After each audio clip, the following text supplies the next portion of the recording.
Komar Palembang juga bersama rekan-rekan teknik RRI Palembang.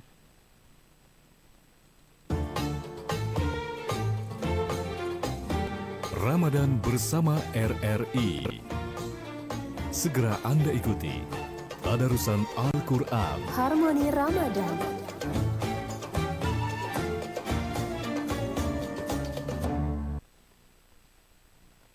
Assalamualaikum warahmatullahi wabarakatuh. Selamat malam pendengar Pro 1 RRI Palembang dimanapun Anda berada. Malam ini Tadarusan Al-Quran bersama kami dari Pondok Pesantren Nurul Komar akan membacakan surah Az-Zariyat ayat 31 juz 27. Selamat mengikuti.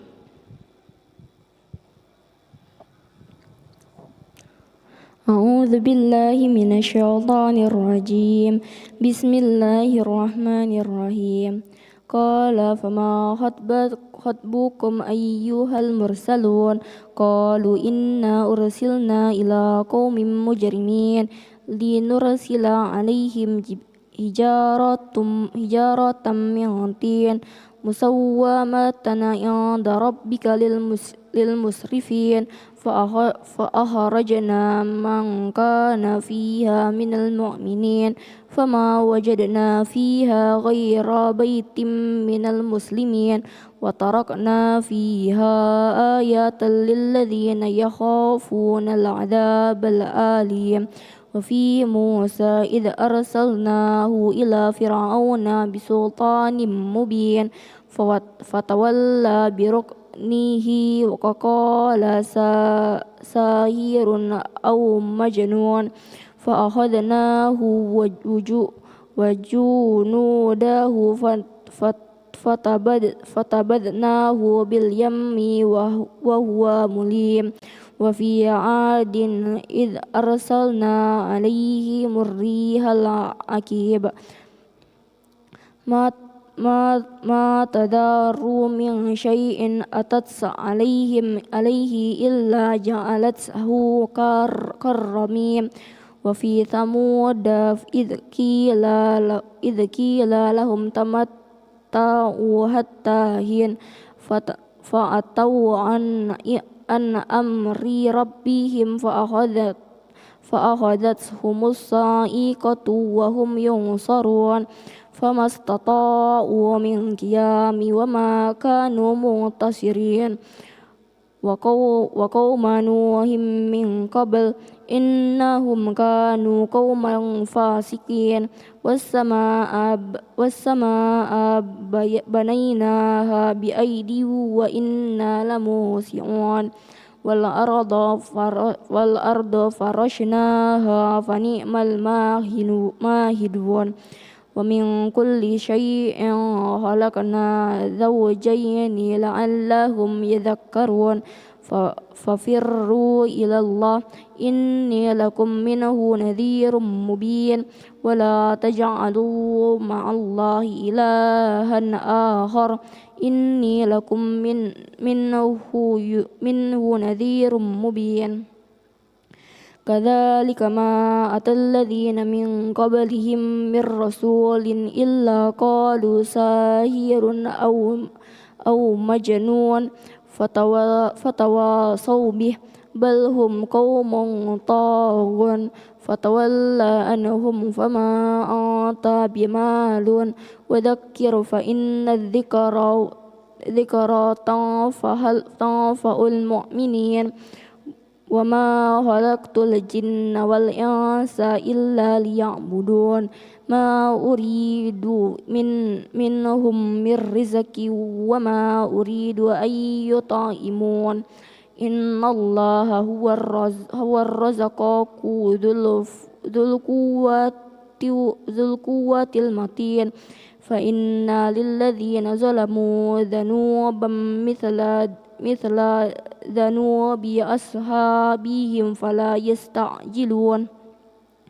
فويل للذين كفروا من يومهم الذي يوعد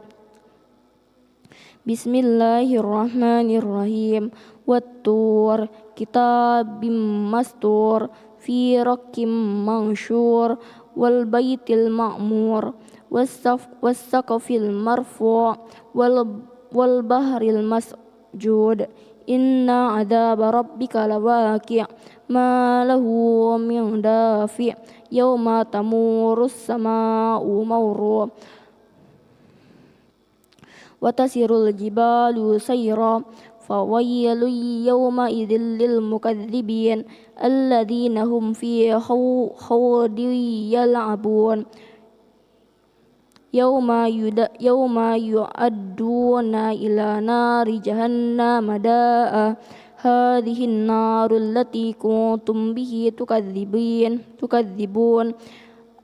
أفسحر هذا أم أنتم لا تبصرون اصلوها فاصبروا أو لا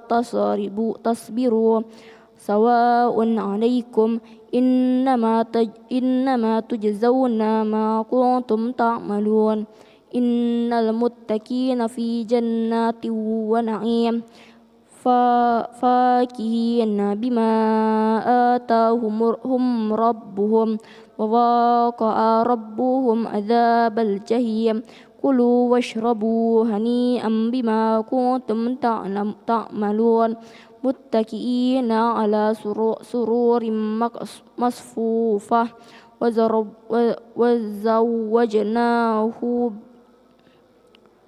وزوجناهم بحور عين والذين آمنوا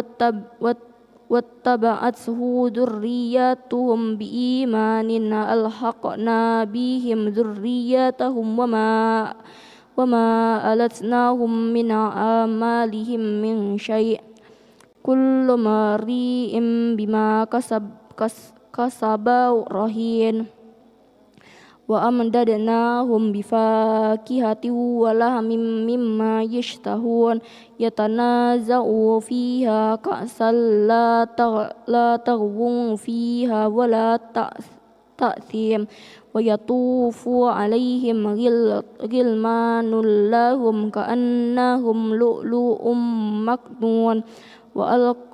وأقبل بعضهم على بعض يتساءلون قالوا إنا كنا قبل في أهلنا مشفقين فمن الله علينا ووقانا عذاب السموم إنا كنا من قبل ندعوه إنه هو البر الرحيم فذكر فما أنت بنعمة ربك بكاهن ولا مجنون أم يقولون شاعر نتربص به ريب المنون قل تربصوا فإني معكم من المتربصين أم تأمرهم أحلامهم بهذا أم هم قوم طاغون أم يقولون تقوله بل لا يؤمنون فليأتوا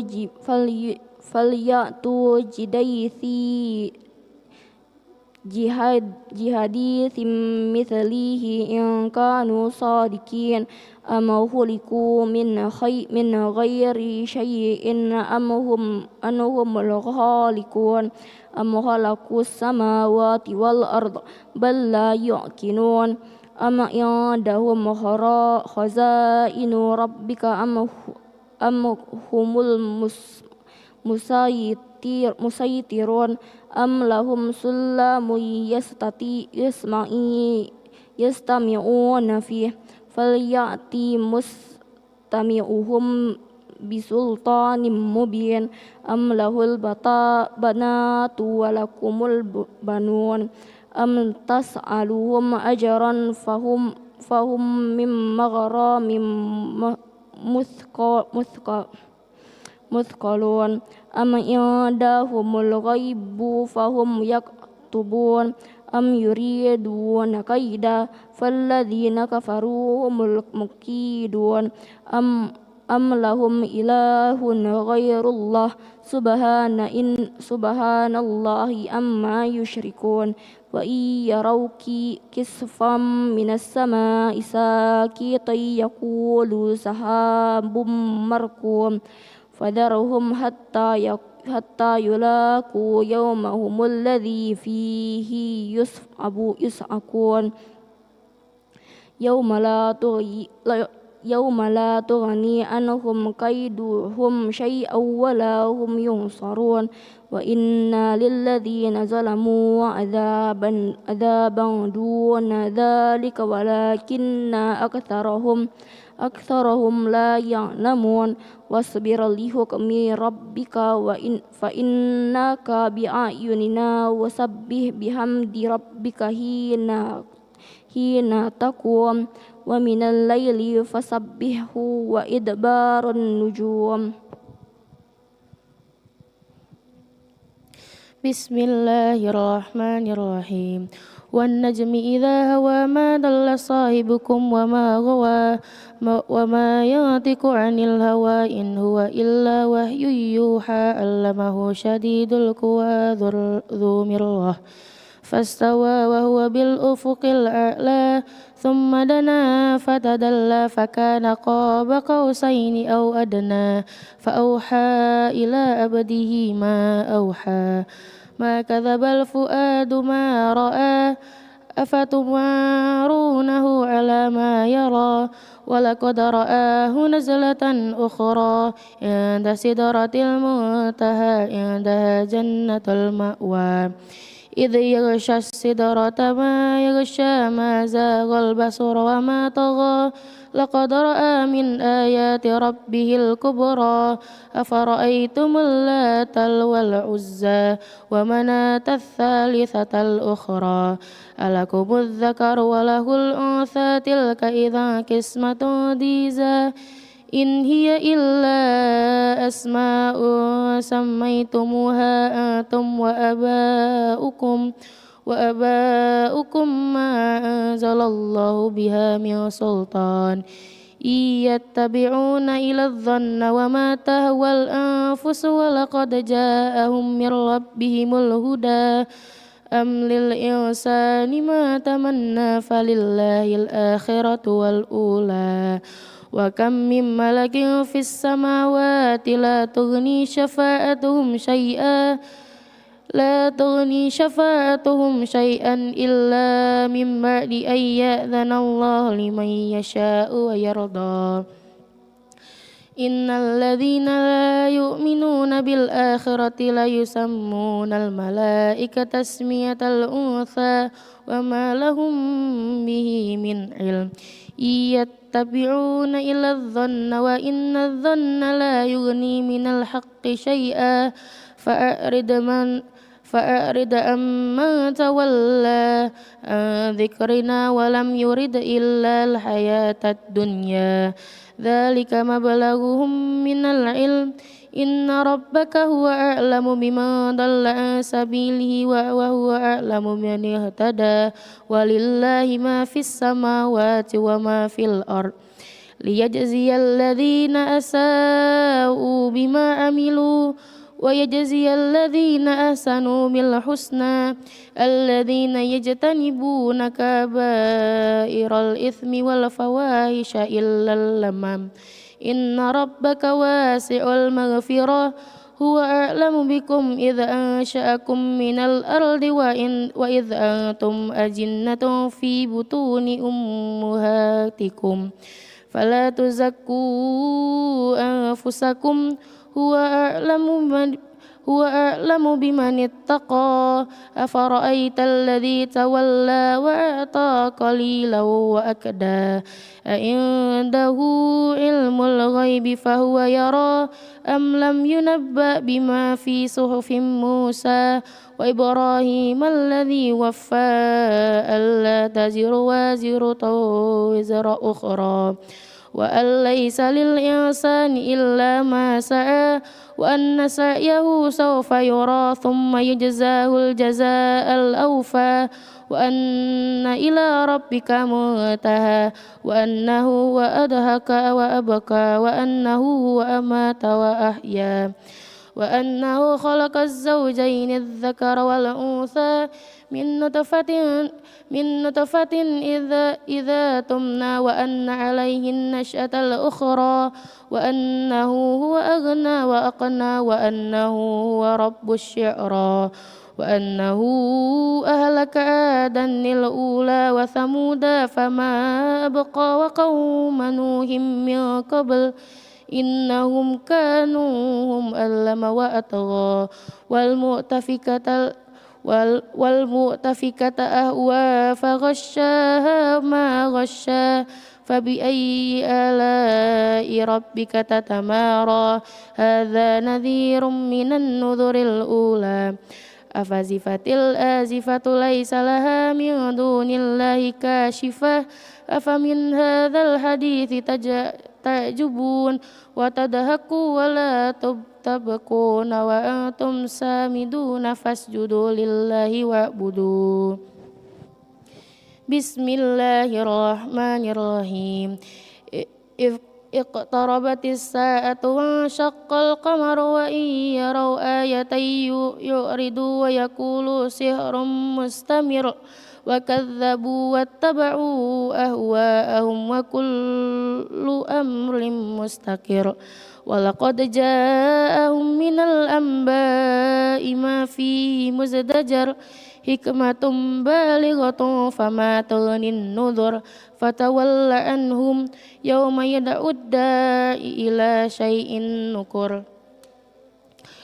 خشعا أبصارهم يخرجون من الأجداث كأنهم جراد مانتشرة مسرعين إلى الداع يقول الكافرون هذا يوم عسير كذبت قبلهم قوم نوح فكذبوا أبدنا وقالوا مجنون وازدجر فدعا ربه أني مغلوب فانتصر ففتحنا أبواب السماء بماء منهمر وفجرنا الأرض عيونا فالتقى الماء على أمر قد قدر وحملناه على ذات ألواح ودسر تجري بأعيننا جزاء لما كان كفر ولقد تركناها آية فهل من دكم مكر فكيف كان عذابي ونذر ولقد يسرنا القرآن للذكر فهل من ذكر كذبت عاد فكيف كان عذابي ونذر إنا أرسلنا عليهم ريحا صرصرا في يوم نحس مستمر تنزيع الناس كأنهم أعجاز نخل منقعر فكيف كان عذابي ونذر ولقد يسرنا القرآن للذكر فهل من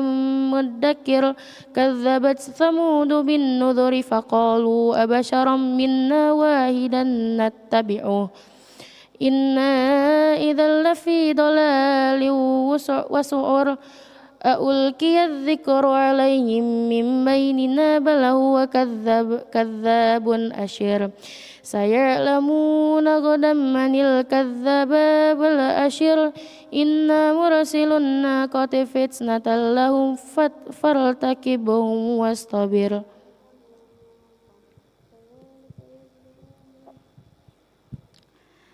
ونبئهم أن الماء قسمة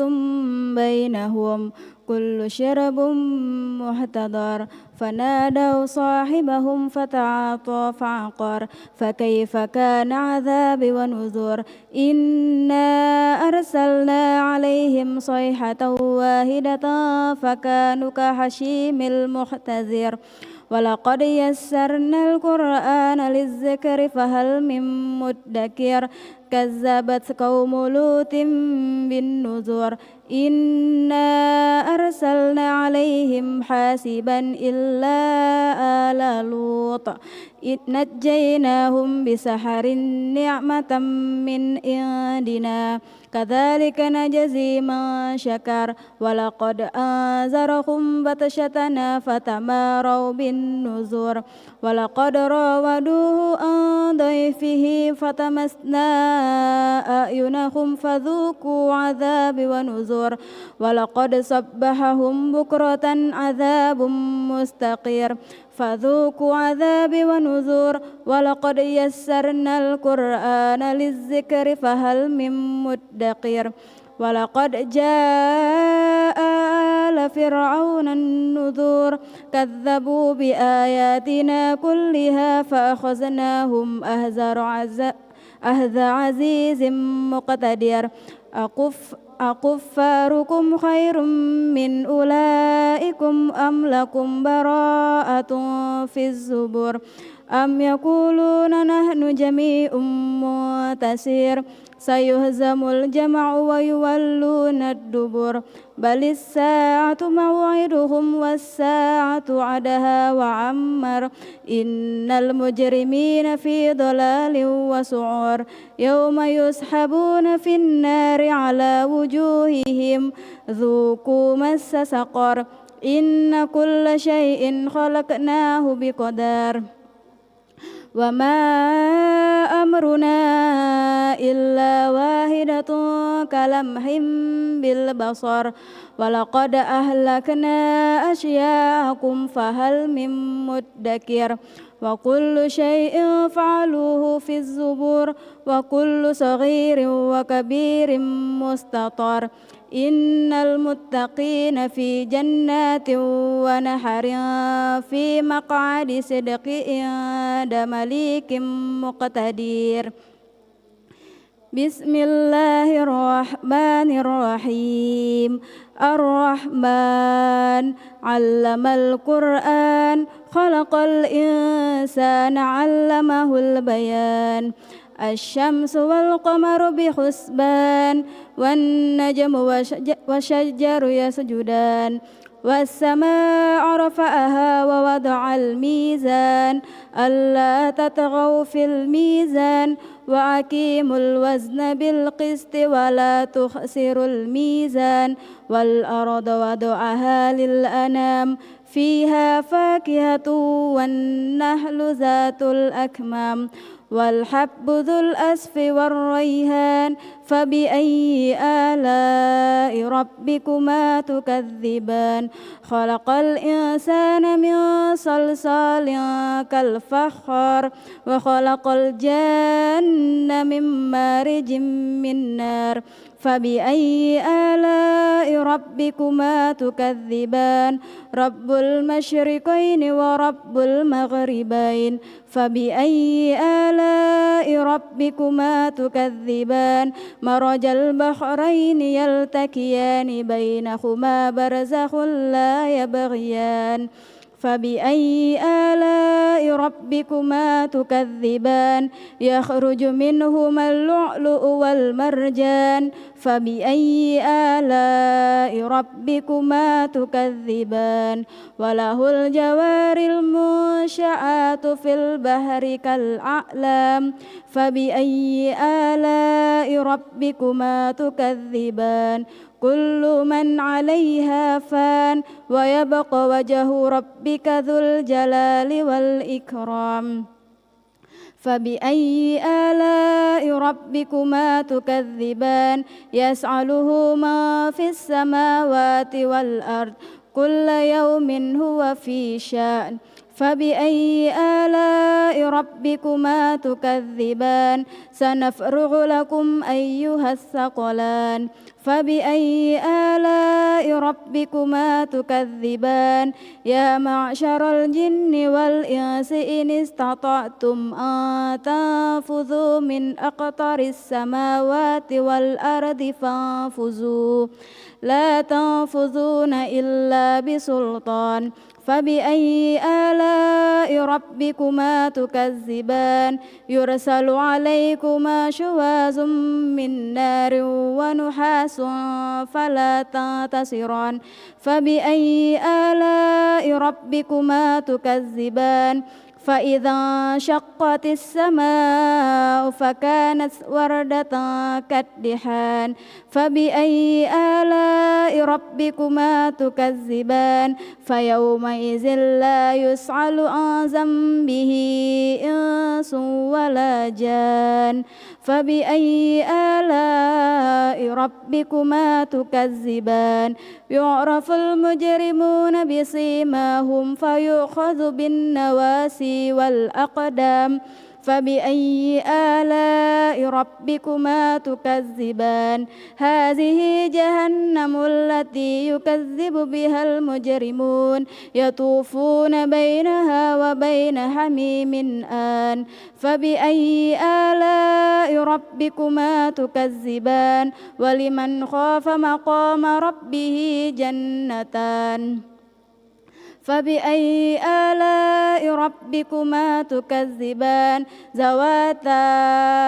أفنان فبأي آلاء ربكما تكذبان فيهما عينان تجريان فبأي آلاء ربكما تكذبان فيهما من كل فاكهة زوجان فبأي آلاء ربكما تكذبان متكئين على فرش بطائنها من استبرق وجنى الجنتين دان فبأي آلاء ربكما تكذبان فيهن قاصرات الطرف لم يطمثهن إنس قبلهم ولا جان فبأي آلاء ربكما تكذبان كأنهن الياقوت والمرجان فبأي آلاء ربكما تكذبان هل جزاء الإحسان إلا الإحسان فبأي آلاء ربكما تكذبان ومن دونهما جنتان فبأي آلاء ربكما تكذبان مدهامتان فبأي آلاء ربكما تكذبان فيهما عينان نضختان فبأي آلاء ربكما تكذبان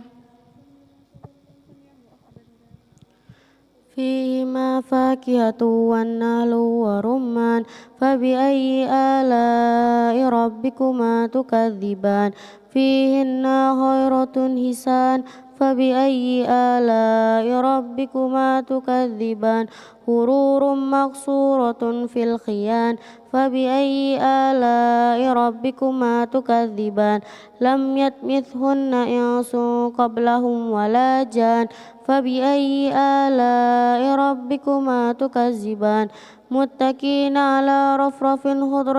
وأكبر حسان فبأي آلاء ربكما تكذبان تبارك اسم ربك ذي الجلال والإكرام بسم الله الرحمن الرحيم إذا وقعت الواقعة ليس لوقعتها كاذبة خافضة رافعة إذا رجت الأرض رجا وبست الجبال بسا فكانت هباء منبثا وكنتم أزواجا ثلاثا فأصحاب الميمنة ما أصحاب الميمنة وأصحاب المشأمة ما أصحاب المشأمة والسابقون السابقون أولئك المقربون في جنات النعيم ثلة من الأولين وقليل من الآخرين على سرر موضونة متكئين عليها متقابلين يطوف عليهم ولدان مخلدون بأكواب وأبارك وكأس من معين لا يصدعون عنها ولا ينزفون وفاكهة مما يتخيرون ولحم طير مما يشتهون وحور عين كأمثال اللؤلؤ المكنون جزاء بما كانوا يأمنون لا يسمعون فيها لغوا ولا تأثيما إلا قيلا سلاما سلاما وأصحاب اليمين ما أصحاب اليمين في سدر مخضود وطل ممدود وزل ممدود وماء مسكوب وفاكهة كثيرة لا مقطوعة ولا ممنوعة وفرش مرفوعة إنا أنشأناهن إنشاء فجعلناهن أبكارا عربا أترابا لأصحاب اليمين ثلة من الأولين وثلة من الآخرين وأصحاب الشمال ما أصحاب الشمال في سموم وهميم وظل من يهموم لا بارد ولا كريم إنهم كانوا قبل ذلك مترفين وكانوا يسرون على الحنث العظيم وكانوا يقولون إذا مسنا وكنا ترابا وعظاما أئنا لمبعوثون أو آباؤنا الأولون قل إن الأولين والآخرين لمجموعون إلى ميقات يوم المعلوم ثم إنكم أيها الضالون مكذبون لآكلون من شجر من زقوم فمالئون منها البطون فشاربون عليه من الحميم فشاربون شرب الهيم هذا نزولهم يوم الدين نحن خلقناكم فلولا تصدقون أفرأيتم ما تمنون أأنتم تهلكونه أم نحن الخالقون نحن قدرنا بينكم الموت وما نحن بمسموكين على أن نبدل أمثالكم ونشيكم فيما لا تعلمون ولقد علمتم النشأة الأولى فلولا تذكرون أفرأيتم ما تحرثون أأنتم تزرعونه أم نحن الزارعون لو نشاء لجعلناه طعما فظلتم تفكهون إنا لمغرمون بل نحن محرومون أفرأيتم ما الذي تشربون أأنتم أنزلتم من الموز أم نحن منزلون لو نشاء لجعلناه جاجا فلولا تشكرون أفرأيتم النار التي تورون أأنتم أنشأتم شجرتها أم نحن منشئون نحن جعلناها تذكرة ومتاعا للمقوين فسبح باسم ربك العظيم فلا أقسم بما وجون وإنه لقول تعلمون عظيم إنه لقرآن كريم في كتاب مكنون لا يمسه إلا المطهرون تنزيل من رب العالمين أفبهذا الحديث أنتم مدهنون وتجعلون رزقكم أنكم تكذبون فلولا إذا بلغت الحلقوم وأنتم حينئذ تنظرون ونحن أقرب إليه منكم ولكن لا تبصرون فلولا إن كنتم غير مدينين ترجونها إن كنتم صادقين فأما إن كان من المقربين فروح وريحان وجنات النعيم وأما إن كان من أصحاب اليمين فسلام لك من أصحاب اليمين وأما إن كان من المكذبين الضالين فنزل من الحميم وتسلية جحيم إن هذا لهو حق اليقين فسبح باسم ربك العظيم بسم الله الرحمن الرحيم سبح لله ما في السماوات والأرض وهو العزيز الحكيم له ملك السماوات والأرض يحيي ويميت وهو على كل شيء قدير هو الأول والآخر والظاهر والباطن وهو بكل شيء عليم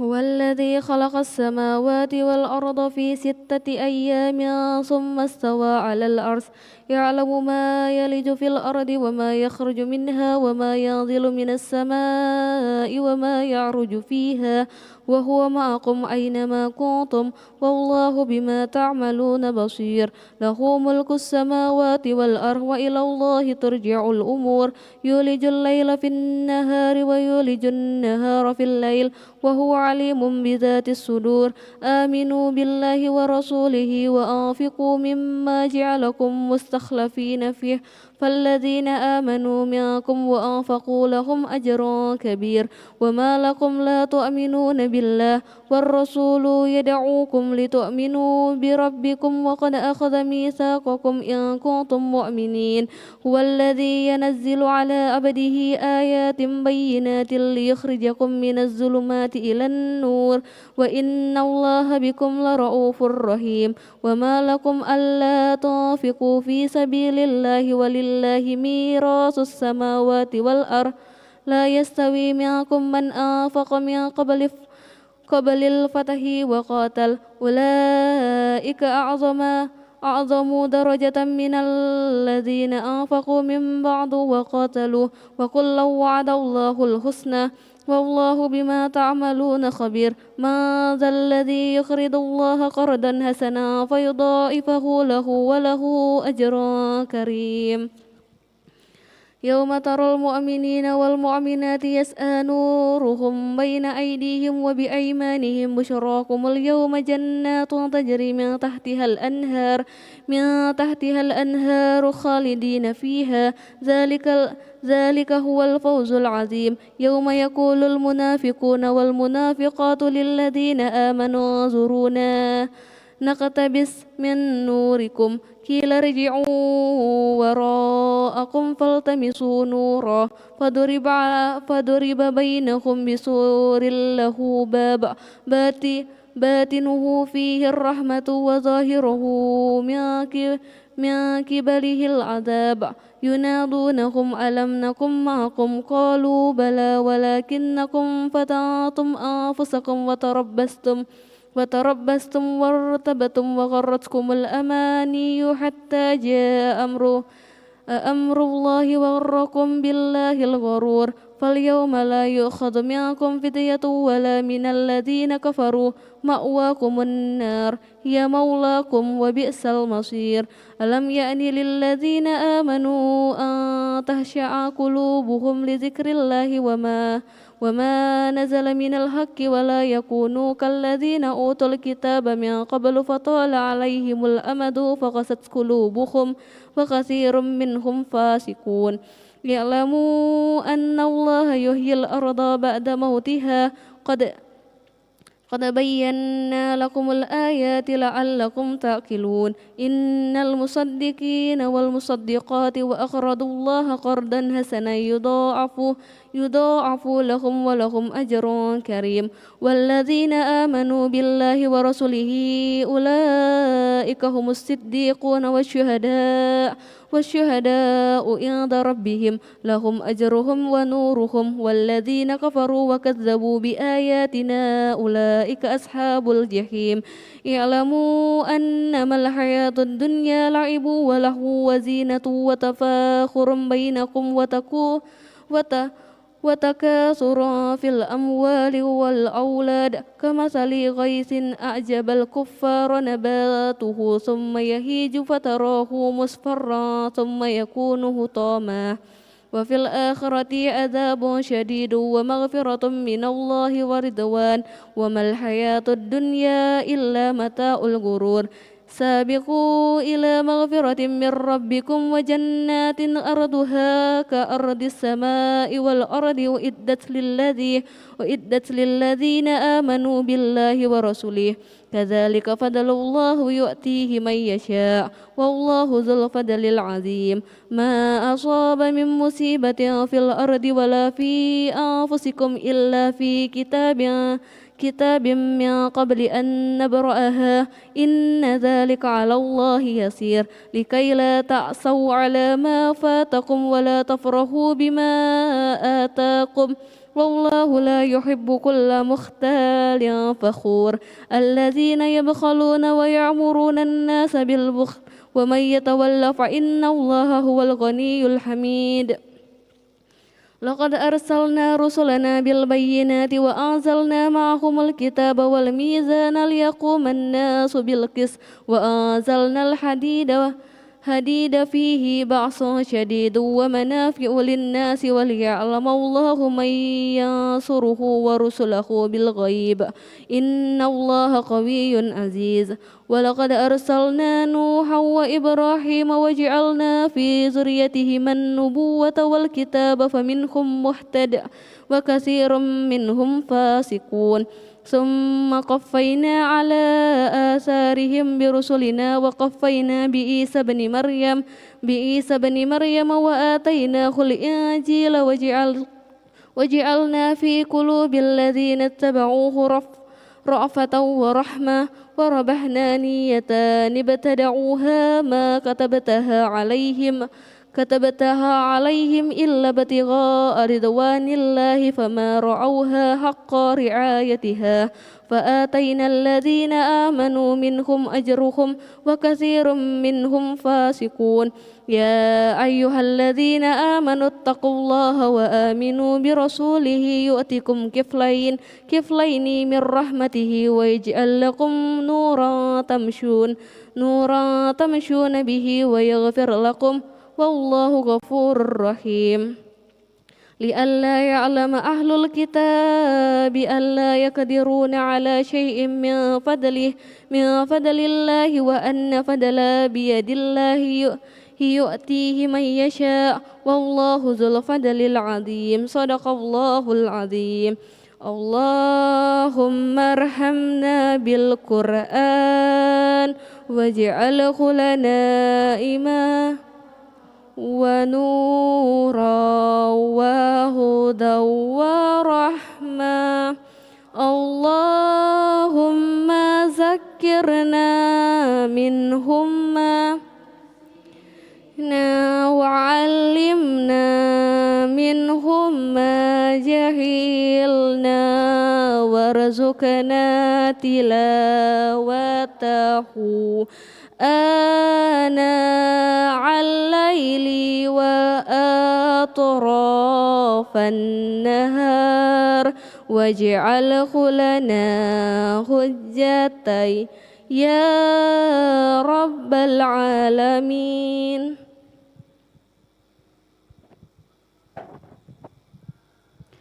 Demikianlah tadarusan Al-Quran malam hari ini tanggal 17 Maret tahun 2026 bertepatan dengan 27 Ramadan 1447 Hijriah. Kami dari Pondok Pesantren Nurul Qomar Palembang mengucapkan terima kasih untuk kebersamaan Anda. Kembali ke studio untuk mengikuti acara selanjutnya. Wassalamualaikum warahmatullahi wabarakatuh.